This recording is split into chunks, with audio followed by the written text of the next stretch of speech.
today on The Rest is History. Smoke is rising over the moors and heather of Scotland.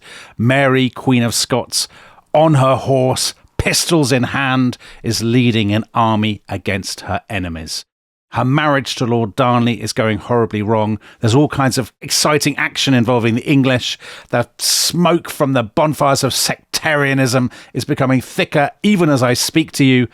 Watch this episode and enjoy.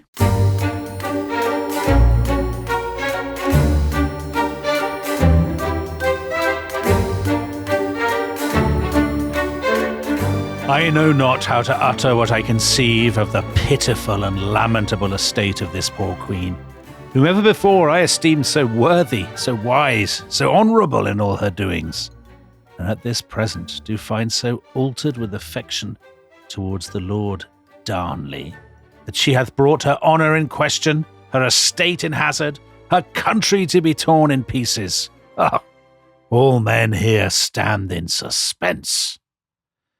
So, Tom, that was a letter written on the 21st of May, 1565, by Sir Thomas Randolph, the English ambassador to Scotland. Now, Sir Thomas Randolph is the bloke who has been sent to the Scottish court by William Cecil. And as we discovered last time, he is Elizabeth I's chief minister, and he is a man committed to destroying the life and career of Mary Stuart, Queen of Scots. But he's gone a bit native, has he? Or has he fallen for her charms? Yeah, I think he has fallen for her charms. Men, unless they're William Cecil, do tend to fall for her charms. And when he first arrived at the court and met Mary, he wrote back to Cecil saying, "I've never found myself so happy, nor never so well treated." So, I wonder what Cecil made of that. And he was particularly smitten by Mary Beaton, who was the prettiest of the four Marys, Mary Queen of Scots squad. And this was despite the fact that there was a 20-year age gap between them. So he's complaining about Mary's infatuation with Darnley, but he's definitely a man for an embarrassing infatuation himself. And so when Randolph writes to Cecil saying that Mary has embarrassed herself by falling for this kind of spoiled, vicious, narcissistic toy boy, perhaps there's a slight element of fellow feeling, a slight sense of, concern that she's embarrassing herself that's coming from his own personal experience. I don't know. So to give people a sort of sense of where we are, Mary, Queen of Scots, has just married Lord Darnley, this sort of arrogant, hard-drinking, sexually voracious kind of toy boy figure, this sort of posh boy. And to general stupefaction and horror, she has announced that he will have the title of king. And you described last time how when the herald announces the news, there's this terrible silence because basically all the lords think this is the worst thing that's ever happened. So what happens next? Because is Scotland heading for civil war? Is that pretty much the position? Well, one person who's very keen on Darnley becoming king and who does speak up is his father, Lennox, who thinks, all his Christmas are coming. His son is now married to the Scottish Queen. His grandchildren, hopefully, will be the kings of Scotland. And you ask, is there civil war? Well, I think it is brewing, and people sense that because among all that crowd of disapproving lords, there was one notable absentee, and he was so disapproving that he hadn't even turned up for the celebrations. And this is the most significant of all the Protestant lords, Mary Queen of Scots' half-brother, James Stuart, who she has made the Earl of Moray. And he, in a way, is the flag bearer of the Protestant cause. And because Darnley is Catholic, I think that's one reason that he disapproves. I think also that he's a very austere, sober man, and he sees Darnley as just a contemptible figure. So he has withdrawn to his estates, and the word is that he is raising levies. He's recruiting a private army. And what is worse, other Protestant lords are doing the same. And so absolutely, it does seem that civil war in the most kind of hideous sense of, sibling against sibling, brother against sister, might indeed be brewing. And against this background, the role of England will become crucial, right? Because England is, of course, the old enemy, but it's also the great power broker on the island. Mary has long fancied herself as the successor to Elizabeth I, and by marrying Lord Darnley, who also has a claim to the English throne because of his mingled Tudor and Stuart blood, has Mary effectively declared war against Elizabeth I, do you think? No, certainly not war. Mary is very keen to be named by Elizabeth as her successor, and essentially for the first 4 years of her reign has been doing pretty much what Elizabeth says, completely dancing to Elizabeth's tune. But by marrying Darnley, which Elizabeth doesn't want her to do, I think she is certainly declaring a measure of independence from her. And I think Mary is actually quite excited to be doing this because up until now she's been describing herself as Elizabeth's daughter, and now I guess she's presenting herself more as her equal, her sister, if you like. And this is clearly aggravating for Elizabeth, but I think for Cecil, her chief minister, it's more than aggravating. It's very, very alarming because I think there is an anxiety in the kind of the hard Protestant circles in England that Mary's marriage to Darnley might well threaten the very future of Protestantism in Scotland. And so there is always this kind of religious dynamic to Anglo-Scottish relations in Mary's reign. To remind listeners, Mary was a Catholic, but when she had come back from France to Scotland to rule, she had not imposed her Catholicism. She'd in fact gone very easy on Scottish Protestants because, as we discussed last time, her real priority is to make herself palatable to the English because she really fancies the English throne. But now that she's married Darnley, who is also a Catholic, does that mean that basically she's given up on that side of her kind of political personality and she's doubling down on the Catholicism? Is that what she's doing, do you think? No, I don't think so. Not to begin with, although maybe in due course we'll see what she does. But for now, she knows that her marrying Darnley might alarm Protestants, but she hasn't married Darnley because he's a Catholic. She's married him because he has both Tudor and Stuart blood in his veins. That is the prize for Mary.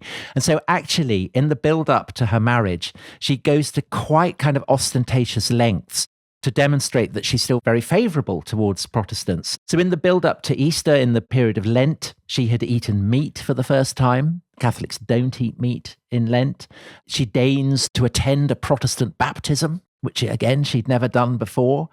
And she makes a point of telling the leading Protestants at her court, who includes Randolph, the English ambassador, that in her opinion, all her subjects should obey their consciences and, in her own words, live as they list. And this is sufficient to reassure even John Knox, the kind of the great leader of the Scottish Reformation.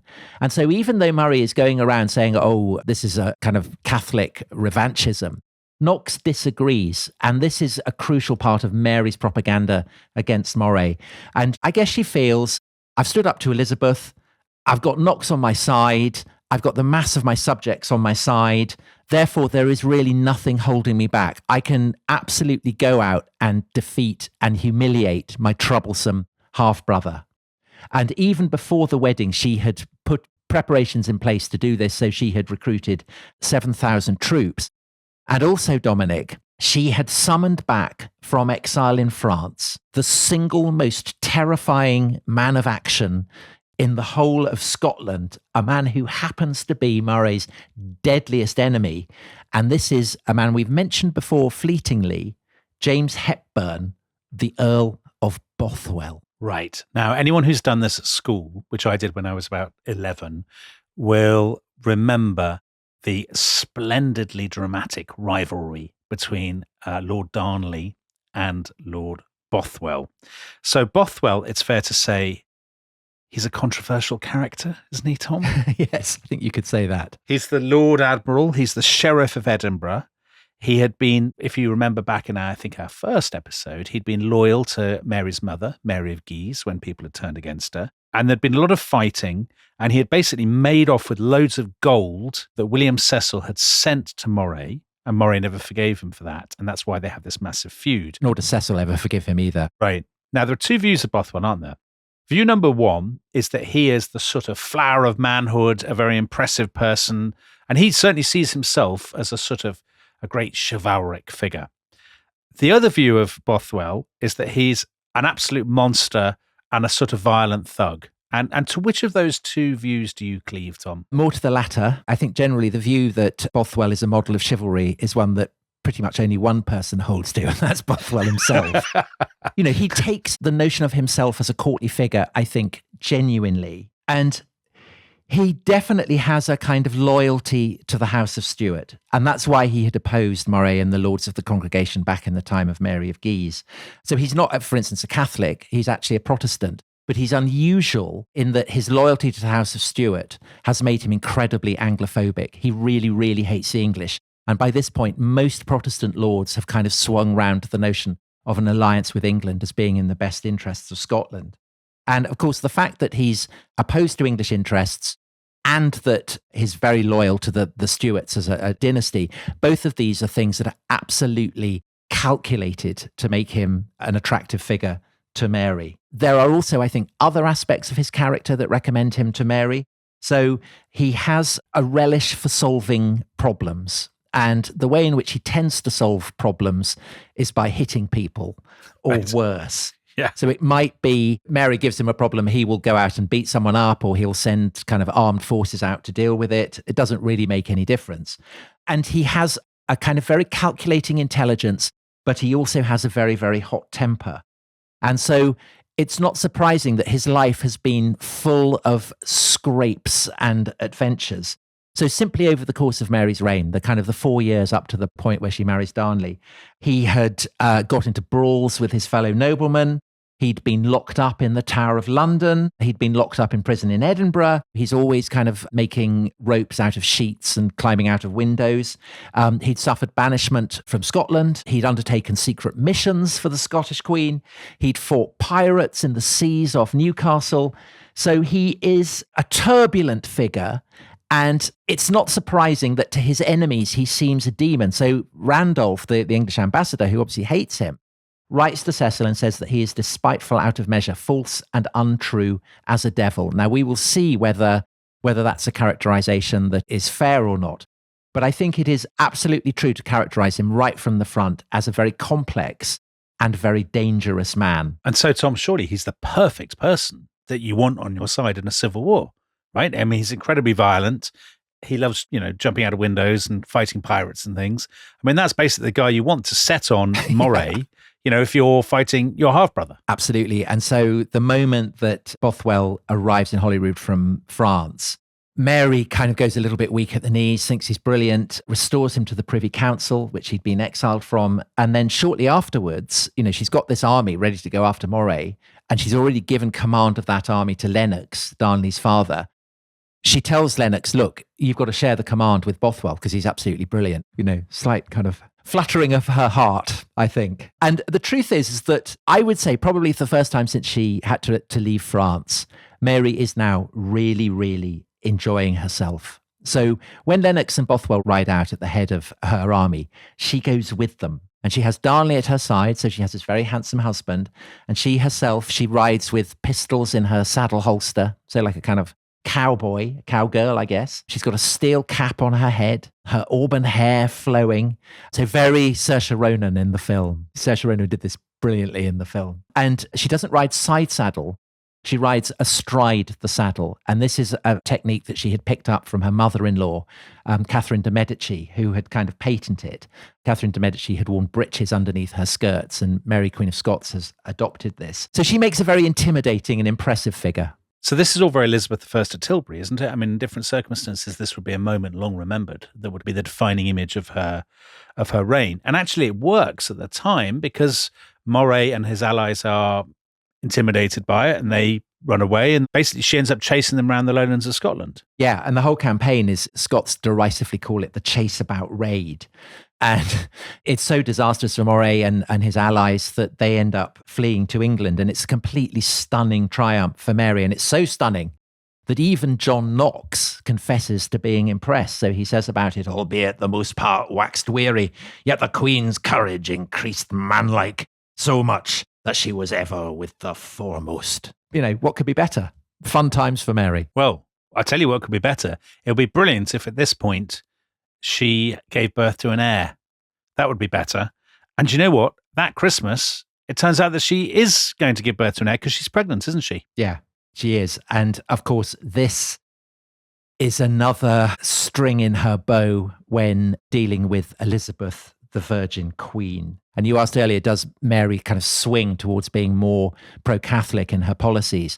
And I think it's at this point, when she's seen Moray, the leading Protestant nobleman, chased out of Scotland, when she herself is pregnant, hopefully with an heir to the Stuart throne, that she does start slightly reining in her appeasement of the Protestants. So she starts to pressure noblemen in her court to attend mass. So one of these, for instance, is Bothwell, who remains very, very sternly Protestant and refuses point blank. Darnley, by her side, her husband, starts talking of restoring mass across the whole of Scotland. The Pope is so excited by the news that suddenly is now coming out of Scotland that he rather jumps the gun and sends a letter to Mary praising her for restoring the due worship of God throughout your whole realm. I mean, that's going too far, but it is a kind of indication of how Mary's policies suddenly are being seen by Catholics in Europe. And then in February 1566 comes really the most spectacular of all her gestures of defiance. She holds a great banquet in the hall at Holyrood in honor of the visiting ambassadors from kingdoms across Europe, including, of course, Randolph, the English ambassador. And she sees on the wall a portrait of her cousin Elizabeth Tudor. And Mary rises and declares very publicly, in full view of the ambassadors, there is no other Queen of England but myself. Which is a stunning reversal of her policy of appeasing Elizabeth. I mean, that is a massive gamble, right? Because if things go wrong for her, she's set herself against her cousin. What's motivating that? She's so confident, or she thinks that Elizabeth is vulnerable, or what? I think it's self-confidence. I think she's a woman of instinct, a woman who obeys her instincts in a very impetuous manner. And just as she can be flung into the depths of despair, so her moods of self-confidence can encourage her to adopt policies that perhaps otherwise she wouldn't have the courage to do. So she's faced down Moray and the Protestant lords. She's faced down Elizabeth. And there is one other person who she now feels confident enough to face down. And this is her husband, her loving husband, Lord Darnley. Because by early 1566, so the year after her marriage, it's pretty clear to Mary, to Darnley himself, and to everyone else at court that the marriage is going quite badly wrong. So it's not just that Darnley is violent, abusive, cowardly, given to endlessly being drunk. There's also the fact that in addition to that, he has no qualities suitable to be a monarch. So to quote Alec Ryrie, Darnley had proved to be more arrogant, inconstant, short-sighted, petulant, and incompetent than any other British politician of the 16th century, excepting only those who were actually insane. So that's a kind of nice qualifier. And I think Mary feels that this is suboptimal in terms of projecting the dignity and power of her own court. And so she decides that that gift of the title of king that she had offered to general disapproval the day after her marriage to Darnley, that she's going to rescind it. And she's going to rescind Darnley's right to bear royal arms. And the honest truth is that she's absolutely within her rights to do this. There's nothing Darnley can really do about it, because legally, the title of king can only be voted by the Scottish Parliament. And if Mary doesn't want the Parliament to do it, then Darnley is kind of stuck, really. The problem is, how is Darnley going to react to this? He is not the kind of man who enjoys being humiliated, and I think particularly humiliated by a woman. He's not going to take that lying down. So he's got his father, Lennox, who's a big power broker, and he can use him. And so the natural thing to do, of course, because Mary does have a rival, is to go to this bloke, Moray, who's her half-brother, who's her kind of, arch enemy, as it were, and to, I guess, reach out to him. And presumably that's what Lennox and Darnley do. Yeah, but it's a very, very cynical gesture. And the deal that he arrives at with Moray is very cynical. So the terms that Darnley and Moray arrive at are that Moray and the other Protestant lords who've gone into exile are to back Darnley's right to a coronation. And since one of the reasons that Moray had risen in rebellion was disapproval of Darnley's Catholicism, I mean, this is a very cynical gesture from Moray. Darnley, in exchange, once he's king, pledges to recall the exiled lords and grant them full pardons. And not only that, he absolutely agrees that he will jettison all talk of restoring Scotland to Catholicism, and that basically they will go back to the status quo, that Protestantism will be enshrined as the approved religion of Scotland. And essentially everyone here is a winner, except of course for one person, and that is Mary. But that's not a consideration that really bothers Darnley. In fact, it's probably a positive. He wants to bring his wife down a peg or two. But of course, he does face a problem, which is that his volte-face, is incredibly shameless. How is he to explain it before the court of public opinion? And I think the obvious solution is for him to blame someone for having seduced him and Mary from the defence of Protestantism in Scotland. And so that requires Darnley, or perhaps other people who are kind of involved in this plot behind Mary's back, to identify a suitable scapegoat. Well, I'll tell you who might be a suitable scapegoat. Do you remember that in the last episode, Darnley at one point was found in bed with Mary's Italian secretary, who presumably must be a Catholic? And that was a guy called David Rizzio. Would he not make a splendid scapegoat, Tom? Well, I think he would. He is indeed Catholic, and he is indeed Italian. And Italy, as every true-born British Protestant knows, is the home of the Inquisition and the home of Machiavelli. So clearly very easy to finger him as a wrong 'un. And all the more so because Rizzio has had quite a dramatic rise. So he had been brought to Edinburgh by Mary as a kind of valet, but he's now been promoted to a position as her private secretary. And in this position, he has shown himself to be both incompetent and venal, so ever ready to take a bribe.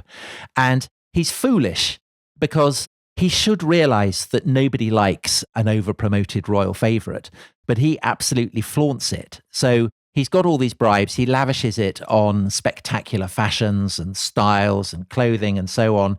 And this makes his role as a go-between for Mary and, maybe nobles, people way, way above his station. The nobles still depend on him to deliver messages to Mary. It really, really makes him very, very unpopular with the vast mass of the nobility. And all of this makes him an absolutely perfect person to blame for having led Darnley and Mary astray. And particularly Mary, because the reason that Mary has promoted him isn't necessarily because of his secretarial skills. I think it's because she finds him very good company. I don't think there's any hint that she is having a sexual relationship with him, although that will be part of the gossip, as we'll see. But I think she enjoys his company because, he's a reminder of the courtly society of Catholic Europe. He's a very, very good singer, very good musician. He's amusing, he's witty, he's good at cards. And of course, by this point, Mary is pregnant, so she's increasingly confined to her quarters. So Rizzio, the perfect candidate, therefore, to be the villain of the story. And there are two people in particular, aren't there, who are much more cunning and conspiratorial, and you mentioned Machiavellian than Rizzio is. The first of these is the guy who is the Chancellor, the Scottish Chancellor. And this is a guy called the Earl of Morton, who you describe in your notes as pudgy, avaricious, vengeful. He sounds a tremendous man. Yeah, so John Guy describes him as the most villainous of the Scottish lords. And he is a kind of spider spinning webs that all kinds of people get entrapped in. Absolutely a kind of like a villain from Shakespeare. And the second Machiavel, who is keen to see the back of Rizzio, is Mary's Secretary of State, William Maitland, who we met in the previous episode.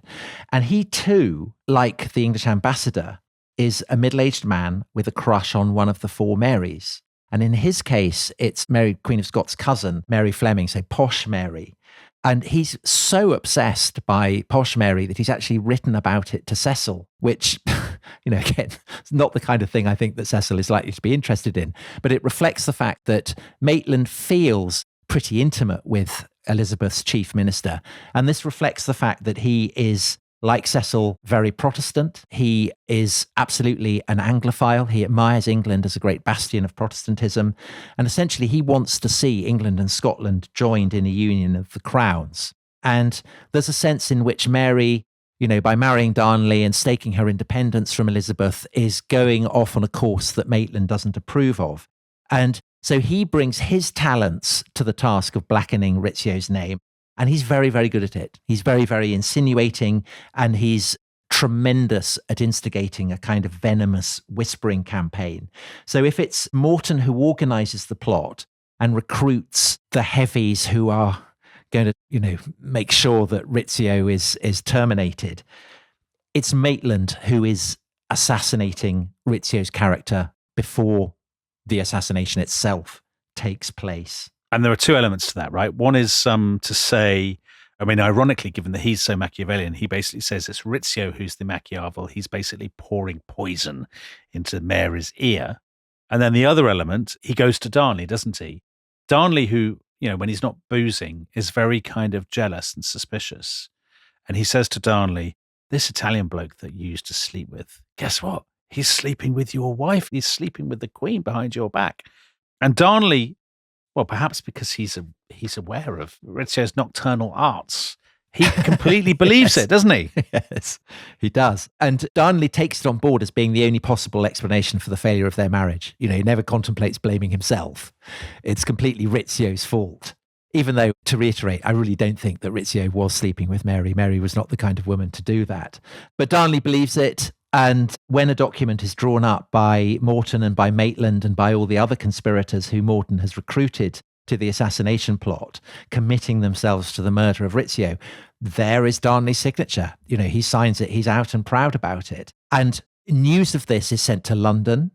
So Cecil is aware of it. His agents in Berwick are aware of it. And in Newcastle, where Moray and the exiled Protestant lords are gathered, they are aware of it as well. So basically, pretty much the only person who doesn't seem to be aware of it is Mary. And we've talked throughout this series about how the architecture of Holyrood kind of sets up a division between the public sphere where lords meet for council meetings and the private chambers of Mary where she retires. And I think that the suspicions of Rizzio reflect this. In a way, the lords are allowing their darkest fantasies about what Italians get up to with queens to run away with them. And that's why it's so fitting that on the 9th of March, 1566, as the night draws in, Mary is up in her private quarters in a small dining room that adjoins her bedroom. And she has with her various companions, none of whom are a Protestant lord. So she has one of her half-sisters, she has the master of her horse, she has her apothecary, she has a page, she has a groom, and she has Rizzio. And the candles are flickering, the wine is flowing. It's a very convivial scene. And then at around 7 o'clock, the door opens and in comes Darnley. And he sits down beside Mary and he puts an arm around her waist. And you might think, well, this is the kind of thing a husband would do. But Mary finds it very surprising because Darnley hasn't done anything like this for months. So, her eyebrow is arched. And then something even stranger happens. She hears from the spiral staircase below her the sound of clanking armour drawing ever closer to the room, but very painfully slow. And then over the clanking, she can hear the sound of heavy wheezing. And it's kind of... So a very unhealthy cough. And then finally staggering into the room and looking absolutely ghastly, puking up great lumps of phlegm and coughing them onto the carpet, comes Lord Ruffen, who people may remember from the previous episode is known as the Warlock. So there's Mary with Rizzio, with her other dinner companions. In comes this Warlock, Lord Ruffen, and Ruffen, he's panting and wheezing, and he orders Mary to surrender Rizzio. Let yonder man Davy come forth with your presence. And Mary is absolutely outraged by this. And she orders Ruffen to withdraw under pain of treason. And Ruffen in turn orders Darnley to take his wife, Mary, take her in hand and remove her from the dining room. And by this point, Rizzio, who knows that the arrival of a warlock doesn't bode well, has scampered around Mary and is clutching onto the kind of the pleats of her skirt like a little child, kind of frightened of a dog or something. And while he's cowering there, some of Mary's servants try to rush Ruffen and bundle him out of the room. Ruffen responds to this by drawing a dagger. And then as he's doing that, into the room, surrounded by compadres, comes the Earl of Morton, and he too is in armour. And clearly there's a massive, great posse of angry noblemen, all of whom mean business. And while all this is going on, Ruffen has reached over Mary's shoulder and stabbed Rizzio.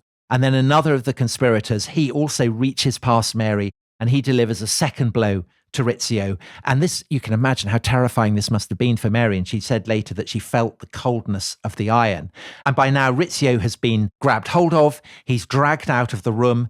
And as Rizzio is taken into the bedroom next door to the dining room, Ruffen grabs the Queen, and simultaneously a cocked pistol is pressed into her stomach, her pregnant stomach, the stomach where her unborn child is in the womb. And this is done by a man called Andrew Kerr of Faldonside. And he is notorious among biographers of Mary as the most brutal of Rizzio's killers. And that is quite an accolade for anyone to have. And Darnley pins her down, Ruffen as well, and she has no choice but to sit there and listen to Rizzio being murdered next door, listen to the thud of dagger after dagger being plunged into his body. And John Guy describes how it all ends. Darnley refused to join in the butchery, so one of the conspirators seized his dagger and used it to deliver the final blow. Darnley's dagger was left in the corpse to signify his connivance in the plot. So, gosh, Rizzio is dead. His body has been pockmarked, it's been fretworked with wounds delivered by 57 varieties of dagger blow. So that's the end of him. But what does this mean for Mary Queen of Scots? And what have these murderous conspirators got planned for her? Well, we will find out after the break. Welcome back to The Rest is History. We left you on a thrilling and bloody cliffhanger. David Rizzio has been perforated with 57 dagger blows. He's lying in a bloodied heap. There are a load of men clanking around and wheezing in rusting Scottish armour. And what's happened to Mary, Tom? Tell all. Not just what's happened to Mary, but what about her loyal captains, Bothwell and the other nobles who had been with her on the Chaseabout Raid and who are not part of the conspiracy and are lodged elsewhere in the palace. And Mary is very anxious that they might be targeted for elimination as well. And actually, Bothwell has picked up the rumours of what's happening, and he certainly hasn't hung around to find out what the plans of the conspirators are for him. So he does his favourite stunt, which is to get some sheets, to knot them up, to make a rope and to climb out of the window and get away that way. So he's safely off, but poor old Mary isn't. She's still in the supper room where she'd been enjoying a nice game of cards with Rizzio. And the conspirators have come back in there and they are roundly telling her off for having employed Rizzio, for plotting to bring back Catholicism, for allying herself to the Pope, to all these kind of terrible things that she's been getting up to. And that at least is kind of fairly, it's kind of politics. It's hard politics, but it is politics. But then Darnley disgraces himself by completely going off on one. He accuses Mary of ignoring him and ends up complaining that she's been denying him his conjugal rights as a husband. Oh, no. And Mary's completely mortified by this. I mean, it's not the kind of thing that any woman would want her husband talking about in full view of 50 wheezing lads in blood-spattered armour. I mean, it's not fun at all.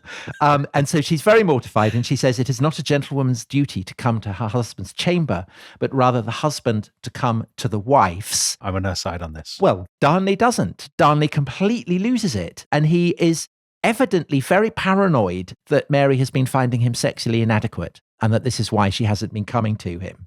And so he goes off on one about that, and then he gets absolutely furious when Mary tells him, "You shouldn't be doing this. I married you. I raised you up to this rank." And he's just absolutely livid. And so he replies, "Suppose I be of the baser degree, yet am I your husband in your head, and you promised me obedience for the day of our marriage, and that I should be participant and equal with you in all things." And now it's Mary's turn to lose it. "I shall be your wife no longer, nor sleep with you any more, and shall never like you well until I have caused you to have as sorrowful a heart as I have at this present." Oh, my word. So an absolutely massive marital tiff. And meanwhile, Yeah, what are the lads up to? they're all watching, eyes on stalks. I mean, great entertainment.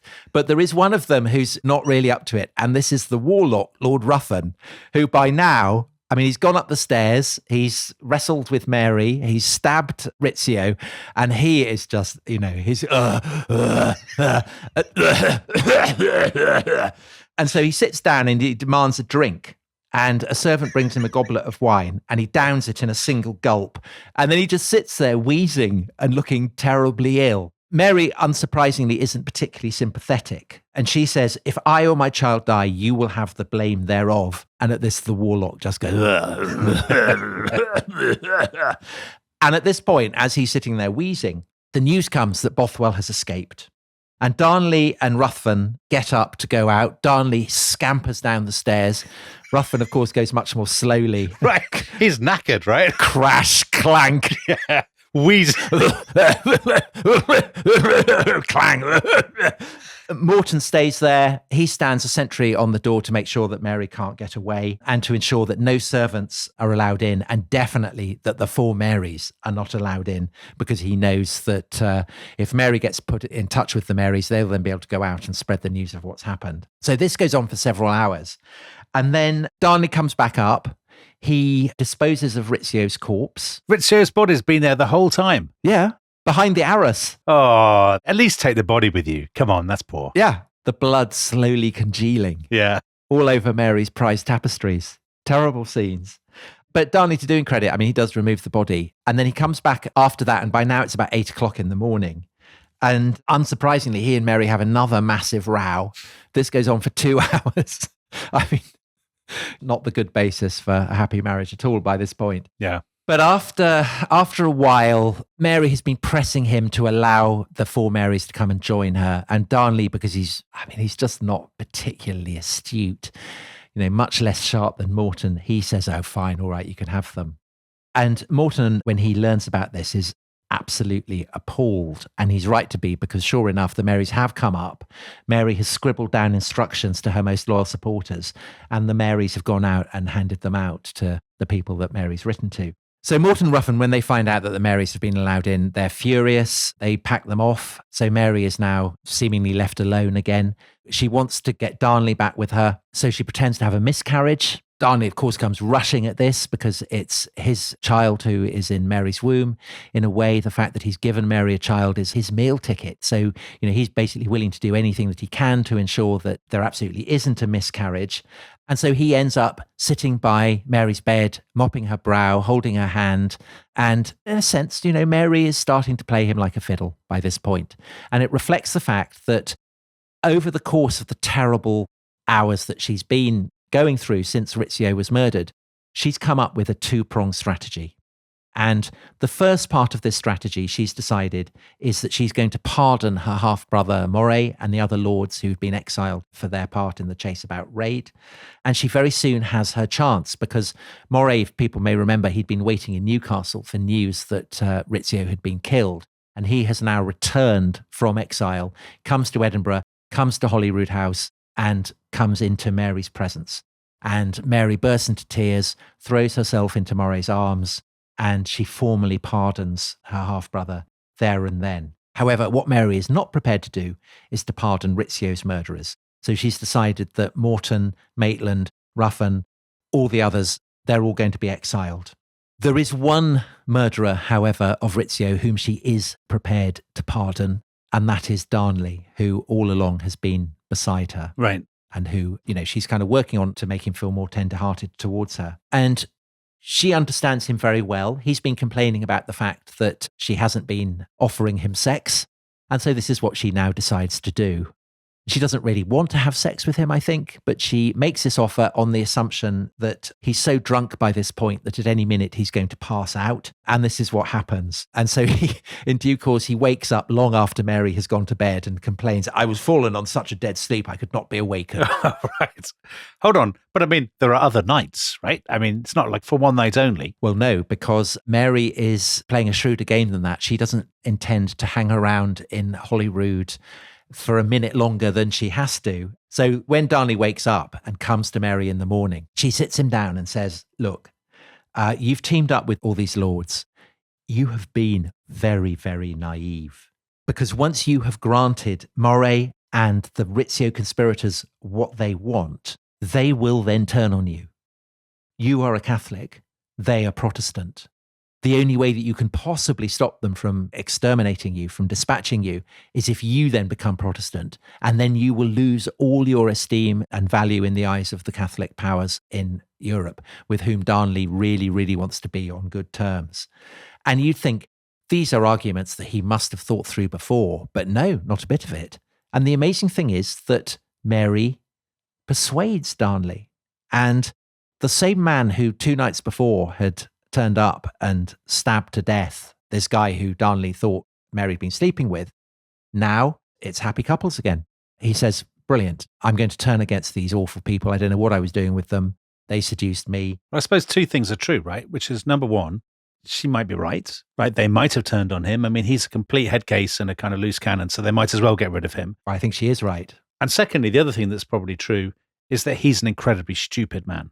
He's a gilet man, isn't he? I think he's even posher than a gilet. Oh my God, is there such a thing? Kind of one of those very posh polo shirts, perhaps. Right. Yeah, he's a polo person. Ah, the worst. Yeah, that's what I think. Oh no. Tabby just says in the chat, he's a red trouser person.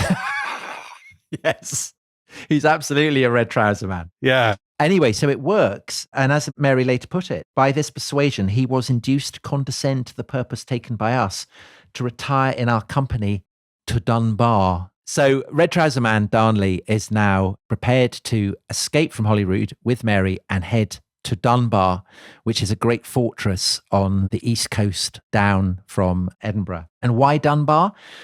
Partly because it's the nearest royal fortress, but also because it is the home of the widowed sister of the Earl of Bothwell. And this reflects the fact that in her hour of need, Mary's instinct is to turn to Bothwell, the man who has always been loyal to her and to her mother. So the plot is laid. That afternoon, Morton and Ruffen are led upstairs by Darnley into Mary's private quarters, so up the spiral staircase. Poor old Ruffen, by this point, he's hacking and whoring away again. He then has to kneel down, so God knows what impact that has on him. Clank. Right. And Mary says, look, draw up whatever petition you want me to sign, and I will do it in the morning, because to be honest, I'm a bit tired. I'm a bit run out by everything I've been through, but I will do it in the morning. And she also says to them very explicitly, I know you think that I'm angry about this, but I'm not. I see that you were right. I see that, Rizzio was an evil man who'd seduced me and led me astray. And so I will absolutely not be taking vengeance on you. And she says, I was never bloodthirsty nor greedy upon your lands and goods since my coming into Scotland, nor will I be upon you. And Morton and Ruffen are absolutely delighted by this, and so they withdraw and they think, brilliant, we've absolutely aced this. Sometime later, Mary sends for Maitland, the Secretary of State, and she says, could you withdraw the guards now? Look, I'm not going to go away. I've agreed to everything that you want. And so Maitland, who is, I think in the fundamentals, loyal to Mary, he says, yes, of course, of course. And to be honest, they have no reason to be suspicious. Because as long as they have Darnley, on board, on side, as part of their conspiracy, Mary's effectively trapped. She's got nowhere to turn. And I think they all assume there is no way that Darnley could be so stupid as to reconcile with Mary. Because, he had put his name to this bond where all the assassins had agreed to Rizzio's murder. It's there in plain sight. And also, no one would be mad enough to double-cross Morton, who is the most terrifying of all the nobles, the most sinister. No one would be mad enough to do that. They can absolutely rely on the fact that Darnley will not help Mary to escape. They've overlooked the red trousers. That's the trouble. They have. So, Dominic. Yeah. Shortly after midnight, that same night, Mary and Darnley slip down from their appointments all the way down the spiral staircase into a wine cellar. And down there is a subterranean passage that leads outside the walls of the palace. And there waiting for them are servants who've brought horses from the stables. Darnley and Mary get onto their horses and they then gallop off through the streets of Edinburgh, out into the countryside, heading east towards Dunbar on the coast of the North Sea. And it's pretty grueling for Mary. It's 5 hours ride. She keeps having to stop to be sick. She's heavily pregnant. But once they reach Dunbar, they're effectively safe. It's a very, very well fortified castle. And the Earl of Bothwell, who effectively commands it, has already begun raising an army.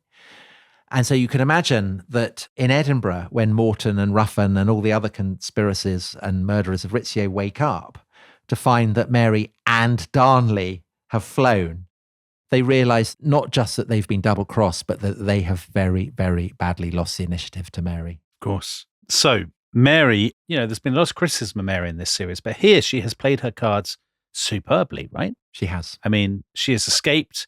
She has, I was about to say seduced. It's not quite the right word, seduced her husband, but she's basically tricked her husband into coming with her. She's teamed up with this bloke Bothwell, who's an absolute kind of, he's a proper man of violence. And her strategy works perfectly, doesn't it? Because basically she has the initiative and she's not going to surrender it. Absolutely. So her strategy all along, as we said, was to divide and rule. So she's decided she's going to pardon Moray and the Chaseabout Raid conspirators. And so she does this. And 10 days later, they are permitted to return to court. Mary stages a ceremony of reconciliation between Moray and Bothwell, who, for years and years have been mortal enemies.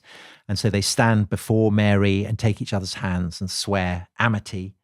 And I think there's no question as to who the big winner out of all this is. And it is Bothwell, because it is now very evident that he is the go-to guy. If Mary is in trouble, she will turn to him. And in a way, he is in a position now to start eclipsing even Moray, the most formidable of all the lords. The Rizzio conspirators, meanwhile, the lords who've joined up to murder him, they are officially condemned as rebels. They're outlawed. Their goods and property are confiscated by Mary. Morton flees to England. So too does Lord Ruffen, who by this point he's at his death's door, literally. And he dies a couple of weeks later in Newcastle. And he says on his deathbed that he can see paradise opened and a great company of angels coming to take him. Oh, so that's quite nice. That is lovely. Maitland, the foreign secretary, who had not put his name to the bond agreeing to murder Rizzio, he's not exiled, but Mary is very, very suspicious of him, dismisses him from office and places him under house arrest. So the Rizzio conspirators are big losers, of course. But perhaps the biggest loser is Darnley, because even though he denies complicity in Rizzio's murder and he swears it upon his honour, fidelity and the word of a prince, this is mad. Because as we've said, his fellow conspirators have this bond which he signed, and so they release it immediately. And there it is, absolutely clear. And so Mary now irrevocably despises him. And what's even worse for Darnley, of course, is that he has made a mortal enemy of Morton. And Morton is a truly terrifying man. And not only has he annoyed Morton, he's even annoyed his own father, because Lennox has been caught up in this. He gets banished from court. He retreats to Glasgow, which is basically his power base. And he is furious with Darnley because he's spent, decades trying to make a comeback. He's done it. And now Darnley has completely screwed things up. So Darnley presumably has no friends and allies left. Everyone can see, even if they liked him, which I guess a lot of people don't, they can just see he's a complete flake and a waste of space, and he just makes incredibly bad decisions. They can absolutely see that. Mary's problem is that she can't actually banish him because he's still her husband and he's the father of her unborn child. And she can't really dispose of him or divorce him or anything like that because she doesn't want to cast shade on the legitimacy of what she hopes will be her son. And this is very much on her thoughts because by now she is getting close to term. And unsurprisingly, rather than return to Holyrood, where she, had these kind of horrendous experiences, she chooses instead to settle herself in the relative security of Edinburgh Castle. And it's there on the 3rd of June, 1566, that she goes into confinement. She's still very nervous of plots, entirely understandably. And so outside the room where she's going to give birth, she posts only men whom she can absolutely trust. She goes into labour. It's very long, it's very agonizing, but at last, triumph. Not only does she successfully give birth, but she gives birth to a healthy baby boy. Hurrah. Tremendous scenes. The guns of Edinburgh Castle are firing, bonfires in Edinburgh. Bad news, though, for Elizabeth I, right? Because when she gets the news that this baby has come into the world, Mary's son, a boy, an heir, she has a massive sulk, doesn't she? What does she say? She does. The Queen of Scotland is lighter of a bonny son, and I am but barren stock. So that's the dark side of being the Virgin Queen, I guess. And it reflects the fact that Mary has achieved her prime duty, really, as a queen, which is to give her kingdom a male heir. And even Jenny Wormold, never one to cut Mary any slack, even she acknowledges it as the one great success of her queenship. So well done, Mary. However, her situation remains precarious. She's still hemmed in around by all kinds of challenges and perils and enemies. She's still a Catholic queen in a country that is dominated by fractious and by now embittered Protestant lords. In England, she still has a deadly enemy barely suspected by Mary herself, who is William Cecil, Elizabeth I's most powerful minister. And above all, of course, there is the problem of Darnley, her completely incorrigible husband and the man who is now the father of her son. And the big question is, can he be trusted to behave? Is there any prospect that he will mend his ways? Or is he going to continue to be an absolutely massive embarrassment? Well, a big spoiler alert. He's not going to behave. And what is more, waiting in the wings is the formidable and blood-stained figure of Lord Bothwell. Now, those people who want to find out what happens next, if you're a member of the Rest is History Club, you can do that right now. If you're not, and you would like to find out what happens next in the incredible story of Mary Queen of Scots, then I urge you to join our own bloodstained conspiracy. Go to therestishistory.com. You can sign up more quickly than it would take you to kill an Italian secretary. So sign up at therestishistory.com, and we will see you next time for the next thrilling installment in the story of Mary Stuart. Thank you, Tom, and goodbye. Bye-bye.